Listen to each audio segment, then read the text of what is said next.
Plants make the environment more beautiful.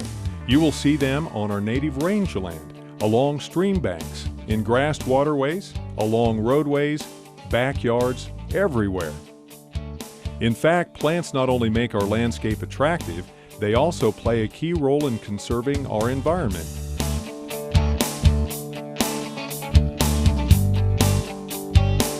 Plants can offer protection by stabilizing the soil to reduce erosion from wind and water. They help by providing better food and cover for wildlife, controlling shoreline erosion on lakes and ponds, as well as improving water quality by filtering out nutrients and pesticides carried by runoff water. Selecting and developing these plants for conservation uses are the primary jobs of the Manhattan Plant Materials Center. It is one of a network of centers located in representative climatic and topographic areas across the United States. The center was established in the mid-1930s as a civilian conservation corps nursery. Its purpose was to produce woody plants for windbreak plantings and other soil erosion control uses during the height of the Dust Bowl. The center was also charged with how to harvest and process native grass seed. This task was vital to the success of the massive revegetation program covering the Great Plains at that time. Recently, efforts to produce improved varieties of native plants have contributed to the success of the Conservation Reserve Program. In 1965, the nursery was established into what is known today as the Manhattan Plant Materials Center. The Manhattan PMC has a diverse service area which includes Kansas, Nebraska, and northern Oklahoma. Annual precipitation rates vary greatly. Temperatures fluctuate widely and are accompanied by high winds and long periods without moisture. Soils also vary widely across the service area. All these factors are taken into consideration when selecting and developing plants for specific conservation uses. The center's program is guided by identified long-term conservation needs. Center activities are driven by a long-range plan that focuses efforts on solving conservation problems with plants. Each identified problem is assigned a priority and a course of action is initiated. The Manhattan Center has several identified conservation needs that impact its service area. Plants to stabilize man-induced or natural erosion. Improving grazable rangeland and forested lands. Windbreak plants for semi-arid regions. Plants for improving wildlife habitat. Plants to control shore erosion and improve water quality. After conservation needs are identified, the center staff begins the search for the best plants to solve the problem.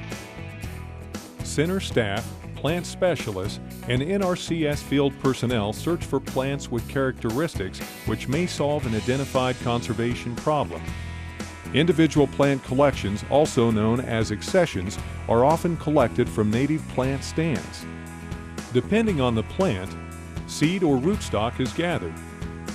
Native plants are preferred since they are best adapted and are less likely to become a weed problem than introduced plants. Accessions or individual collections are planted in a controlled nursery. These individual collections are evaluated to match important characteristics against criteria that can solve the identified conservation problem. Plants are evaluated in the nursery for 3 to 5 years or longer depending on the species. Evaluations consist of actual field measurements of physical plant characteristics. These characteristics are also compared with observational data, which is important for the intended use of the plant. Plants that show the highest potential are selected from the nursery and grouped together for additional study and improvement. Interestingly, more than one variety may be selected from a larger plant population targeted for different uses. Depending on plant characteristics, selection for use may include one for erosion control and a second for wildlife habitat. Seed increase allows specialists to increase seed amounts of the selected plant collections. Another objective at this stage is to accumulate information on management and cultural opportunities for commercial seed production. During this stage of development, potential plant releases are studied and compared with commercially available varieties to determine if the selected plants are indeed superior to currently available varieties.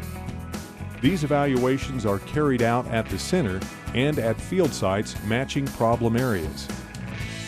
Field plantings are the final evaluation for a potential plant release. Field plantings compare available standard varieties to the test plant under a variety of soil, climatic, and management conditions. These plants involve private land users with actual on-site conservation problems. Plants that prove superior in field plantings are released cooperatively as a new cultivar by NRCS. This is in cooperation with governmental agencies that participate in regulating and distributing new cultivars. Distribution is made to commercial seed growers. The center works closely with state foundation seed and crop improvement organizations during this final phase to maintain high-quality seed production. A variety release is the culmination of many years of hard work by many people. However, the variety release is not the end of the center's responsibility for that particular plant. The center is responsible for maintaining a breeder's block of plants and producing foundation class seed. Since there have been over 30 varieties released from the Manhattan PMC, a large workload revolves around maintaining seed production fields.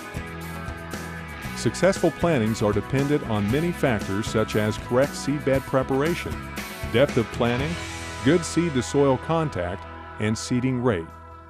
Proper irrigation is very important for seedling emergence and establishment. Weed control is vital to reduce competition. Weed control may include cultivation, herbicides, mowing, and hand weeding. Managing foundation seed fields depends largely on the species being produced. Most warm-season grasses grown for seed production are burned in the spring to reduce weed competition and to stimulate early growth. Weed control in established foundation seed fields is especially important, since just a few weed seeds can contaminate a crop, making it more difficult to process and reducing its value. Irrigating established stands is accomplished using furrow or sprinkler type irrigation systems. Different plants have different water requirements and different intervals at which water should be applied. Seed harvest timing is critical. Timing is essential to avoid seed losses. Early harvesting can reduce seed viability, while late harvesting can cause seed loss from shattering. Basic harvest methods include direct combining and stripping. Harvest methods are determined by the species, weather conditions, equipment, and amount of time and the labor available. Harvested seed may contain damaged seed, contaminants, and other trash that must be removed prior to planting. Specialized seed processing equipment is required to remove these impurities. The storage life of the processed seed varies among species and is influenced by initial seed quality, seed moisture, and storage conditions. Generally, for forage species, dry and cool conditions are best for seed storage. The center maintains its seed in these conditions until requested by commercial seed growers and nurseries for production and use. Today's and tomorrow's conservation needs lend themselves to the same action-oriented solutions that early conservationists used to meet the challenges of the Dust Bowl. Rapidly changing agricultural and urban conservation needs demand a highly technical, responsive cadre of individuals and state-of-the-art facilities to solve those needs. Although plant work for soil erosion control, forage production, and wildlife habitat will continue, the Manhattan Plant Materials Center and the Natural Resources Conservation Service have initiated studies for plants that will protect and improve water quality, enhance wetlands, and other environmentally sensitive areas. The Manhattan NRCS Plant Materials Center is on the leading edge of technology, striving to anticipate and to solve future natural resource conservation problems. So the next time you're outdoors, consider the plants you see. Take a closer look at their beauty and remember that they may be meeting a specific conservation need.